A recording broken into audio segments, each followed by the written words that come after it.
Alexander, we understand that the Commission has actually written observers about establishing additional workstations. What can you tell us about that? Well, I think I'm in the position to say that I saw a report emanating from COVID, which report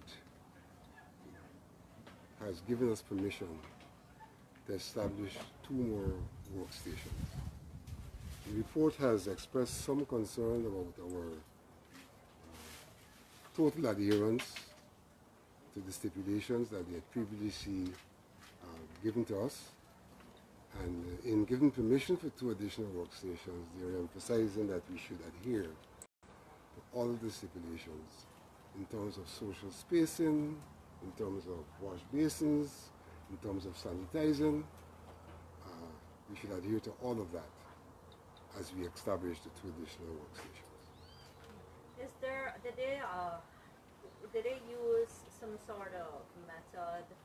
I know they examined 6 sites in explaining why they finally decided on 2. They did not in the report specify that. Suffice to say that the indication is that they did use their own guidelines, which we know have to deal with the question. They raised the question of congestion. I think congestion speaks to the overall number of persons in the location. There was some concern that we might be slightly congested in terms of the overall number of persons. But beyond that, it is a question of the space which we want to use and how many persons can occupy that space against the background of social spacing. Has the Commission decided what it's going to do based on some of the recommendations that come out of this recent report about social distancing? I think the Commission has to be responsive. I think in some regards, the Commission has already been responsive. They've been more insistent. In fact, the very day they came, they made the observation that there were some of the staff who were not wearing their masks. And the Commission immediately responded to that, the Secretariat, to ensure that staff wear their masks. So that we have to be responsive to those things which have been brought our attention. Mr. Alexander, can you say which district will be allocated those 2 additional workstations? The Commission has not itself yet deliberated on that matter. Suffice to say, given our previous decisions, where we decided that we would do 1, 2, 3, and 4, what we had then decided is once stations become clear, we then simply go down the line, 5, 6, 7, 8, 9, 2 to 10. So it is fair to say that in the present circumstance, with additional facilities, we'll probably be moving to 6. I think 2 should become free shortly. That will allow us to move to 7 and to continue the way we intended to conduct the count. Can you speak to the general impact that the addition of these 2 workstations would have on the timeline? Would you say if the 2 additional stations would allow the Commission to be completed within the timeline, or do you see an additional few days being needed? My own guesstimate is that it will not allow us to complete it in 25 days, but it would significantly impact the number of days. Don't let me give you a figure. I haven't done the math. It requires some math. But certainly, additional stations will impact the number of days. Do you know how positively. Implemented? I think we are already working towards the establishment of those stations. And you may see a commencement probably tomorrow or the next day, the latest. Have the party agents already identified their agents and so on to those? I think the Secretariat, the same way in which they would have advised the observers, by now would have advised the parties, and therefore they should be preparing to identify their persons. Mr. Alexander, can you confirm that the Commission is looking into a matter of reference to ballot boxes on the East Bank that contain the incorrect official list of voters? I think that report is correct, that at the Diamond Nursery School, the boxes 4124 and the box 4122, which were for locations for polling stations in the same polling place, we found that the OLE for 4124 was in the box for 4122, and the OLE for the box 4122 was in the box 4124, which is very strange occurrence because these were desolate, isolated polling stations working with specific OLEs. And so what has happened for the time being, those boxes have been returned to the containers. They were not counted, as the Secretariat seeks to make a determination of what might have gone awry in the instances. We've also found other instances where the correct OLE is in the box, but for some strange reasons, extraneous OLEs are also in the box. And these stations were not together in one location? Yes. In the case which I referred to, the Diamond Nursery School, they were in the same polling place. Okay. And were there any possible... I can't give the exact physical proximity, but they were in the same building. In the same building. So there is the likelihood that at the end of the night, human error could have caused the envelopes to be mixed up. But I would put it differently. I would say at the end of the day, some human action would have caused that to occur. Where there's an error, I would not make a judgment. It's a human action. Can you confirm, sir, that the boxes for Region 2 have been completed counted? To my knowledge, no. To my knowledge, no. I may be wrong because I haven't checked recently to see, but I know that we are approaching, as far as I know, we were approaching completion of Region 2. And on the matter of Region 1, the tabulation has been completed, all the parties have signed on to the SOR. Can you say what obtains now with the observation report for that region? The tabulations signed on to and the observation report, they now have to come to the Commission for deliberation. On the basis of that deliberation, the Commission will make its decision as to how it goes forward towards the final and the only declaration which will be made. Based on preliminary assessments, would you say that there are enough anomalies or discrepancies that would... I don't think the Commission itself has deliberated on the anomalies. As a commission? Huh? As a commissioner individual? No, I would prefer not to, as a commission individual. I prefer for the Commission to be in possession and to have the discussions, and as a consequence of those. You see, as a commissioner, as an individual, given the political climate, if I were to make a comment, it would be seen to be a comment in the context of some preference or some bias. And I prefer, notwithstanding what our public is like, not to be seen in that light.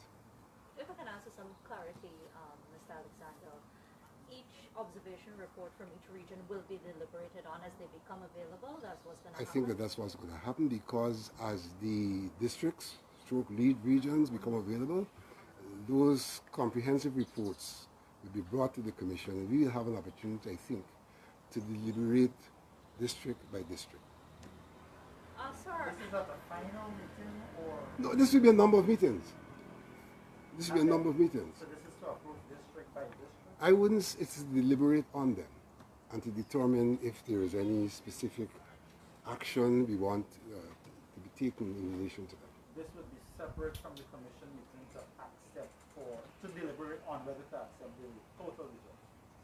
This would be separate and apart from the Commission's meeting, which would be the CEO giving a composite report on the declaration, on the tabulations and the observation reports. So the point I'm saying is that as we go along, we will have various meetings corresponding with the conclusion of the work of a district. Right? Now we may make pronouncements at those meetings that may require action. The But at the end of the day, the CEO comes back to us with all 10 of these tabulations and reports for general discussion and for direction about how we proceed to deal with the final result. For Region 1, can you say when the commission will be meeting, the first meeting for that exercise? No, we haven't fixed it. Any idea when it would be? I think as soon as possible. The two boxes that we were talking about earlier, have they returned from the container to be counted, or they're still? To my knowledge, they're still in the container. I haven't had a feedback on the investigation. So to my knowledge, they're still in the container. So there's a full-blown investigation as to how the lists were. There is an investigation. And until that is done, then the boxes or whatever. More than likely. All right. Mr. Sir, A follow-up on that. Mr. Alexander, can you confirm too that those two polling stations were where ballots from the discipline services were supposed to be intermixed? I can't confirm that. I'm not aware of that. how would you classify the president's visit to the center yesterday? And were you invited as a commissioner to be part of any meeting the president may have? I was advised of the visit. I was advised of the visit. This one minute.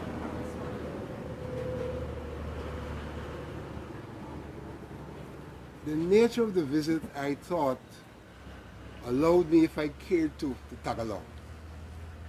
Right? It didn't say any act of exclusion that says you can't be a part or you can't be a part. He came, we were all there, he was introduced and moved on. And I think people naturally followed on. I was not one of those who did so. When and how were you informed? I was informed by the commission. When? By, I think it was a mail or something. I may have been informed the evening before or the morning that the president was visiting. Was there like a formal meeting to be had, or he was? No. There was no formal meeting to be had. How I saw unfolded, he came. There were bad term tag-alongs, and they went with him from station to station as he visited. I think he took a particular stop with the CARICOM scrutineers. He stopped and had a conversation with them. I'm also advised that he had a conversation with the chairman and the persons who at that time were tagging along.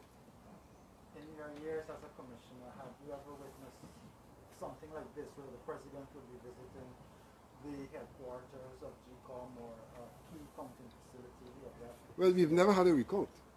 This is unprecedented. It's unprecedented, but I think that we've had all of the politicians visit this place. A few days ago, we had a visit of the General Secretary of the People's Progressive Party seat. And I think they get some kind of badge when they come to visit. I think so. I'm not sure in his instance. But he visited, and I advised that during the course of the visit, and I was there again. I wasn't a tag-along there again. I didn't tag along. But I know that he was entertained by the chairperson when he visited. It wasn't a commission meeting. It was not terribly dissimilar from meeting with the president. That former President Jagdu also met with the chairperson and others. And we commissioners were not called upon to be present. But I think that one has to be clear of where you're at in terms of institutional arrangements. It is true that Mr. Granger is the presidential candidate for the APNU AFC. That is true. But Mr. Granger, whether we like it or not, irrespective of what view we have about it, still happens to be the president of the country. Still happens to be the president of the country. And I think one cannot not take cognizance of that fact. Mr. Granger's visit had nothing to do with an electioneering period. That's when candidates impact processes. when they visit during the electioneering period. We're not electioneering. We're trying to conduct a transparent count at this time. And I don't think the presence of Granger or Jagdi or any one of them, irrespective of whom they meet with, should be impacting the process. The process is in those workstations with professional officers, all of whom for the time being have been recognized for doing a good job. And I think we too often in this country get into the realm of politicizing things which are not to be politicized. And so I go further to say that I, not so long ago, saw a letter from the PPP's agent protesting the fact that the president came and the president met. And probably I shouldn't say president, I should say a candidate came and candidate met with the persons with whom he met, including the chairperson and other GECOM officials. In my humble opinion, that is in the realm of the unnecessary politicking that this country gets engaged in, and really are acts of absurdity. Mr. Alexander, we know that the CARICOM team agreed to be a part of the recount process for just about 25 days. Do we know if there are any concern to the fact that the recount process might go beyond that time period expressed by CARICOM? I think there are concerns. And a part of our alacrity in trying to extend the number of stations is partly a response to those concerns. Has this been a formal communication? I don't think they've written, but I certainly think they've expressed it to the chairperson and other relevant persons, probably including the Secretary General of CARICOM. Looking to formally have that time extended, the presence of CARICOM? Well, we have to, I would think that once we set up those two stations and we do the math in terms of how much longer than 25 days we're likely to take, it is not unlikely for us to say to them that here is our final position in terms of timing, and that we like their best consideration in that regard. Can you say whether the commission or yourself as a commissioner, whether you would have had a chance as a commissioner or whether the commission as a body would have started to address their minds to that report that was made by the OAS Observer Mission, specifically the boxes and figures that were identified? Two things about that. As far as I know, the report we have from the OAS does not include what you're referring to. The boxes. It does not include that element that you're referring to. That in fact seems to have been a report to a meeting of the OAS, and which focused on the post-March 2nd events. We did get a report that focused on the events before and up to March 2nd. We haven't yet deliberated on those reports. One does not deliberate on such reports during the course of the election. Those reports are to be deliberated on retrospectively in terms of how well you did conduct the elections. But given the impact that it could have on the actual... That report is not likely to have any impact on anything, because we have, the matter the report sought to address, separate and apart from how such reports are treated, is a matter that we have ourselves addressed without them having to say to us it needs to be addressed. Hence we are having a recount. So OAS hasn't told us what we ought to do in our situation. I think some level of political maturity was evident. The president and the leader of the opposition met, and under the auspices of CARICOM decided, if we're having these kinds of problems, let's go in a particular direction. And we have moved in that direction, not because of anything that OAS may have said. I would like to also take the opportunity to put into the public domain some of the issues which continue in some regards to be issues of concern and issues which we are deliberating on. The first such issue is the question of these allegations of death and allegations of people who have migrated.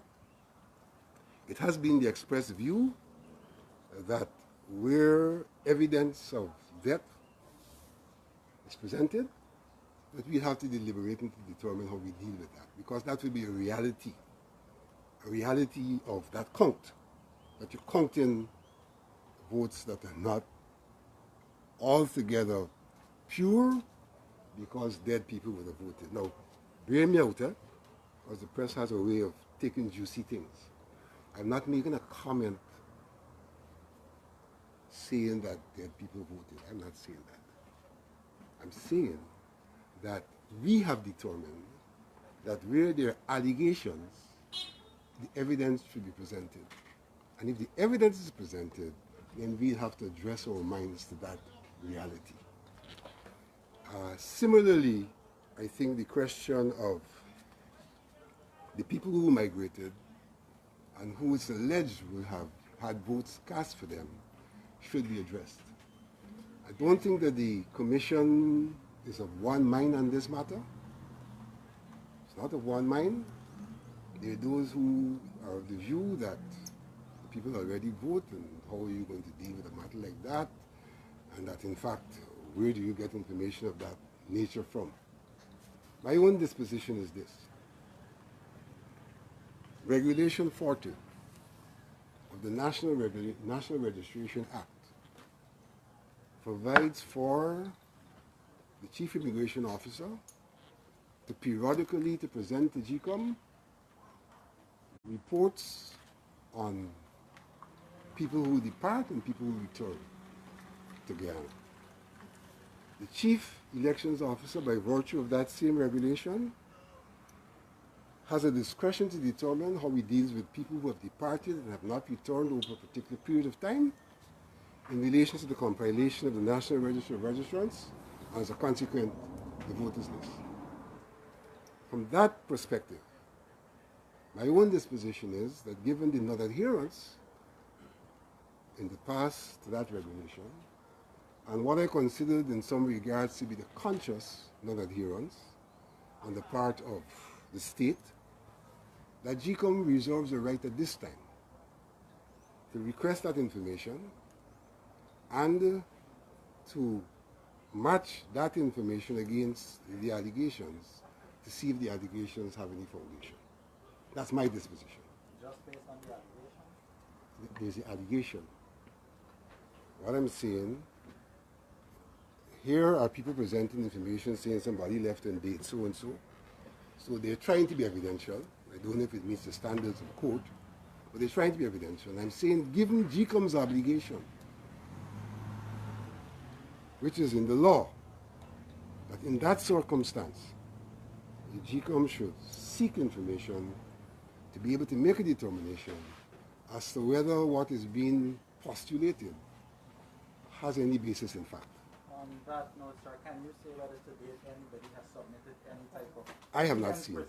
And the allegations, what then constitutes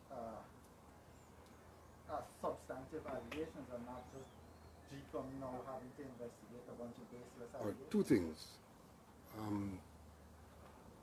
My understanding of what's happening in the workstations is that specific serial numbers are being specified, and the persons who are doing so are making statements that these persons were not in the country at the time, and in some instances going beyond those statements to say the basis on which we're making these statements, including the giving of dates.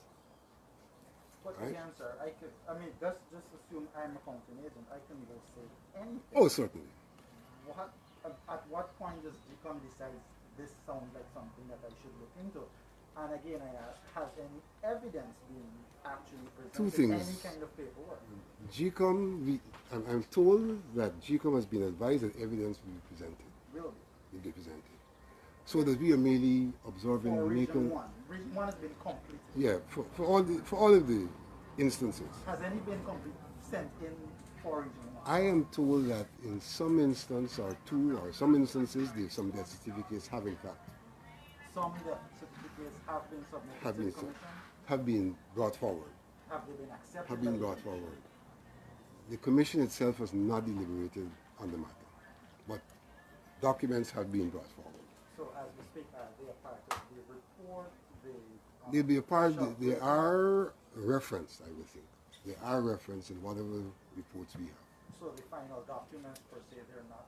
I'm not sure. part of those. I'm not sure that they are tagged on, but they're certainly referenced. Does the commission need a formal report or to be written formally on this, or the observation reports can be used?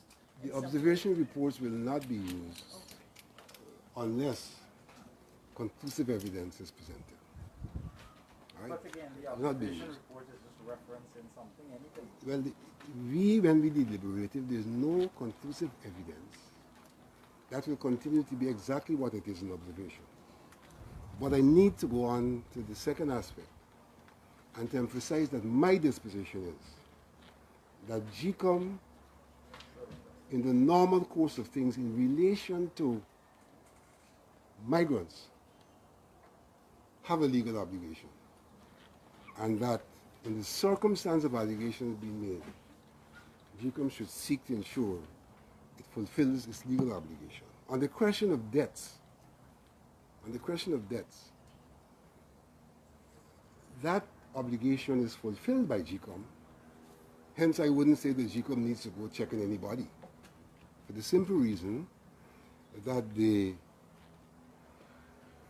GRO's office periodically send to us the list of the registered dead. And so we are able to extract those names from our electoral list because there is an official report that these persons have died. The difficulty we have with the dead, is that, for example, we have thousands of Guyanese. COVID alone tells us how many Guyanese died. COVID alone, 10? Right. What is the normal mechanism for the death of those 10 persons to get into our records? There is no regulatory normal mechanism. And therefore, in that circumstance, there is every possibility, it's more than likely that those names will not be excluded from the voters list. And so I go back to my position before elections. I'm not coming here taking positions because of what may have occurred. If you check the records, I've advocated for a new register because we have undeniably a bloated list. And more than having a bloated list, prior to the NCM, everybody agreed that we should have a new register of registrars. The Parliament voted the monies for a new register of registrars. The argument against it was very situational after the NCM. Very situational. We are aware, we accept that there was a problem. And therefore, we are now sitting on problems, some of which may have been dealt with had we not proceeded to use a bloated list. Mr. Alexander, shouldn't the safeguards, numerous safeguards that various commissions have mentioned from time immemorial, shouldn't these safeguards have prevented dead people from voting, persons who were not supposed to be voting? Should have, but the emergent evidences did not. And in that regard, the emergent evidence, listen to me. No, but this one, I think, which The emergent evidence, death certificate, for it's still example. to see one. I said that there have been a submission of at least 2 or 3. There have been submissions. Would GECOM But- share this with us? At the appropriate time, GECOM will do what it has to do. But having said that,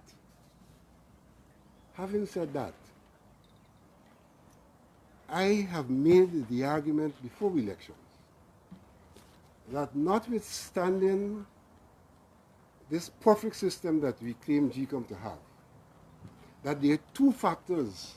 A perfect system works with perfect people. And the extent to which I identify that we have issues with the demography of the polling station, and I can explain what that means, and that in addition to the demography of the polling station, the human factor, that notwithstanding the so-called perfect system, there has been every possibility of infringements, and the evidence of that is emergent. There is a demographic issue about our polling stations. And there is a human factor about the people who work. And it is to be foolhardy for us to close our eyes to these realities. We have to be able to recognize those realities and to deal with them. They are real stark realities to which reference has been made in every election by parties and have put on the record in petitions. So I'm not concerned about the current mentions and statements of parties. I'm concerned about their own historical disposition to these matters, which out of convenience they're not addressing at this time. Would you advocate a complete overhaul of the electoral system before any new election? And did you also say what prevented GECOM from going the way of electronic voting? There is a need for changes in our electoral system to correspond with the dysfunctional political culture we have. In 2001, we took a decision that we would proceed to have 10 constituencies because we had insufficient time to construct constituencies in keeping with the recommendations of the Select Committee for Constitutional Reform. We agreed to that. I was a part of that process. The fact of the matter is that if you have constituencies and you have individuals contesting constituencies, a number of things will change immediately in our electoral landscape. First of all, individuals will be able to contest and not to have to compete with a whole big party. They will contest in the little constituency and be far more dynamic in terms of presenting themselves to be elected. It means it will interfere with the present dominance of political parties. Because even where the political parties are present, if individual citizens who are not known to be opposed to a particular party contest, it then provides the party's stronghold to say, look, we're not against our party, but our party put the right candidate. And since we're voting for candidates, we would prefer to vote for a particular candidate because that candidate seems to represent our interests. I think that can help to diffuse the nature of voting that takes place.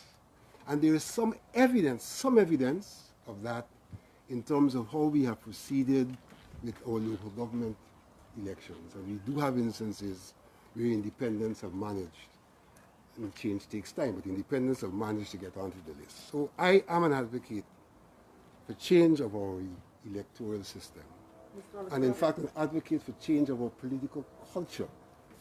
And any research will show you that I was bold enough in 2007 at the level of the People's National Congress, of which I was once a member, to launch a campaign for the change in leadership on the grounds that there was a need for a change of political culture at the level of the party and at the national level.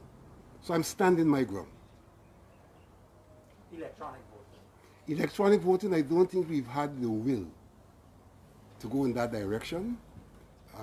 Again, in the 2011 elections, collaborated with the Canadians and did a trial run of an element of electronic voting at the university, but the commission did not have the will.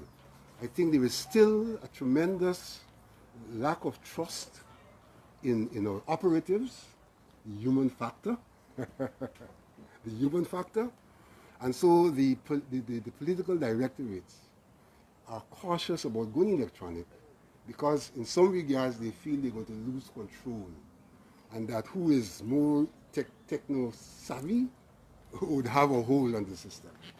So yes, I think there is a need for elements of electronic voting, not every element, but for elements. For example, electronic voting in its totality would allow us to have results much faster than we presently have. So that's one way in which I think we need to go for electronic voting. Electronic voting could deal with this question of a bloated list, because electronic voting, by virtue of biometrics, the use of the fingerprint, can determine that it's only the authorized person turned up. It's a far more effective mechanism than people sitting trying to do physical identification. And it's a far more foolproof mechanism in relation to the human factor, because it now becomes technology outside the control of the human being that determines the person who turns up is in fact the right person.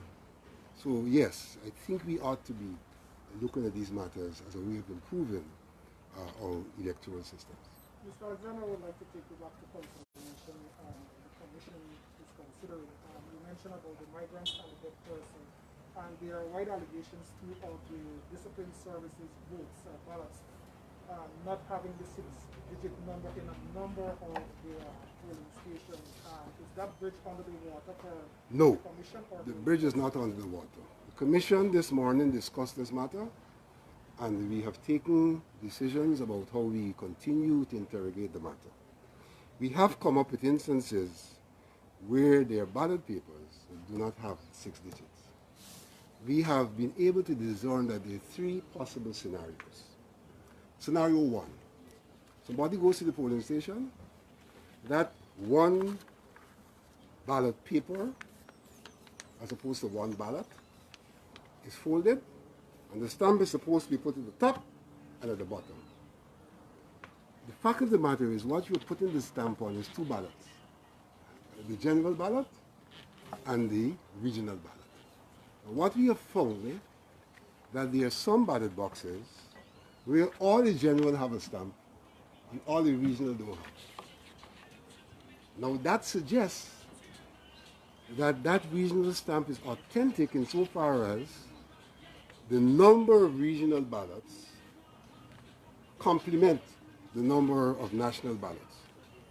And so there's the emerging view that given the function of the stamp on the ballots, that those ballots should be allowed in because they are part of a document which was stamped.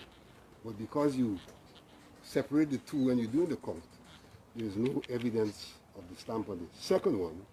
But the fact that you reconcile all the ballot papers, you reconcile all of the counterfiles, suggests that this is not magic.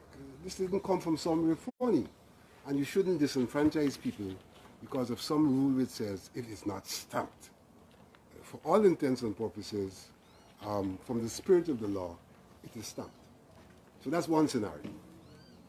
It's under consideration, we're not final. The second scenario is that there is some indication that it is the intermixed ballots which may not have been stamped. Now, you should know about the intermixed ballots, where people go and they vote at a particular place. At the end of the day, the postal ballots of the discipline services and of the diplomats overseas are distributed to polling stations in the polling division where the persons were entitled to vote. So those are brought at the end of the day. And what is being suggested is that they were brought, the original ballots in that station would have been stamped during the vote. Those are not stamped during their vote because they're really, for all intents and purposes, being cast on E-Day. But that people may have omitted to stamp those ballots specifically because they were separate. And so what we want to do is to do a kind of a check to see if there is correspondence between the number of discipline services that were intermixed at a particular place and the number of ballots not stamped. And that will then tell us whether it is likely or more than likely that it is those ballots specifically which were not stamped. Then again, we have to consider the question of the person's franchise.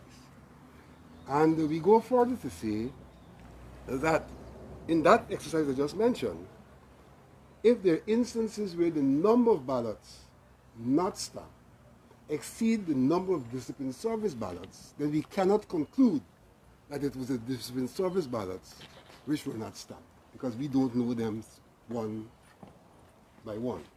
And so that will be a third scenario to which we have to address our minds. This matter is before us. We have asked the Secretary to do some groundwork, and we'll continue to interrogate that matter.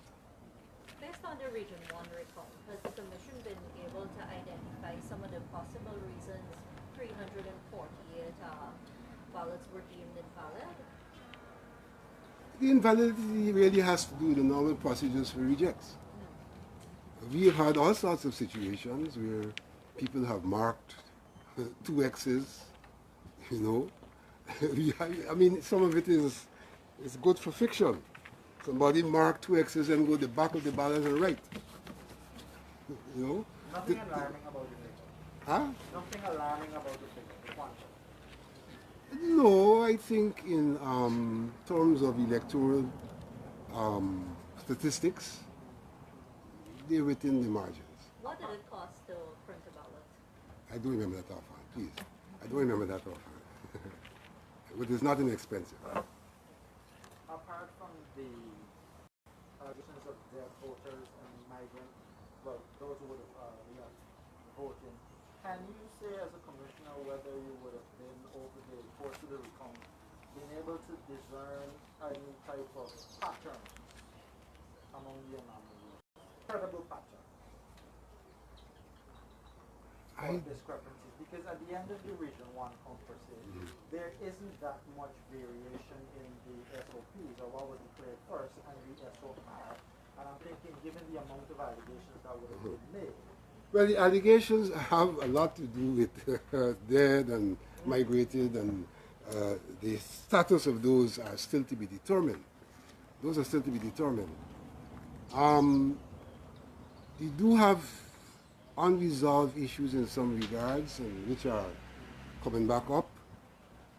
We've had an instance of a ballot box. No, apart from instance, patterns. No. All right, we have had an instance of a ballot box with no OLE.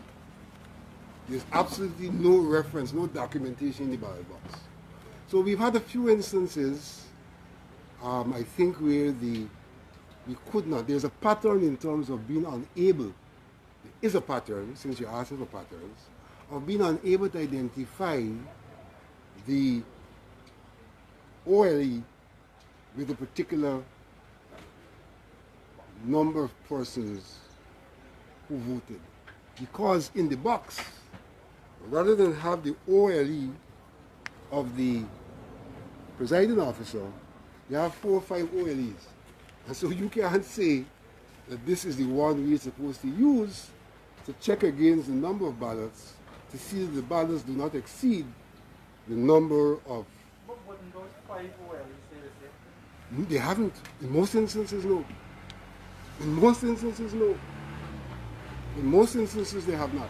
And this has been, that's a pattern. That's one pattern. So yes, there has been that pattern. We've had a few instances, I think, as well, where you have the OLE, where there's a question of why does the number of ballots exceed what's crossed off on the OLE. What's crossed off on the OLE. Mr. Alina, just for my clarity, you mentioned earlier the anomalies, the decision to present proof regarding anomalies and to discuss it. Deaths and migration. Yes. Was this a final decision, or is it still being deliberated? Let me put it this way. My own understanding in relation to deaths, it's a final decision. That they will present this proof? That they should present. In any instance, we have said they should present proof. But in relation to deaths, we have in a sense specified what that proof should be. The death certificate. In relation to migration, I don't think we have been as specific about the evidence. But as I said, in my view, in this ongoing discussion, GECOM also has a responsibility in relation to evidence. And have they agreed that they will look into that, or that's still being deliberated? I am of the firm view that the Secretariat will look into that. What is still in question is the Commission's response and disposition.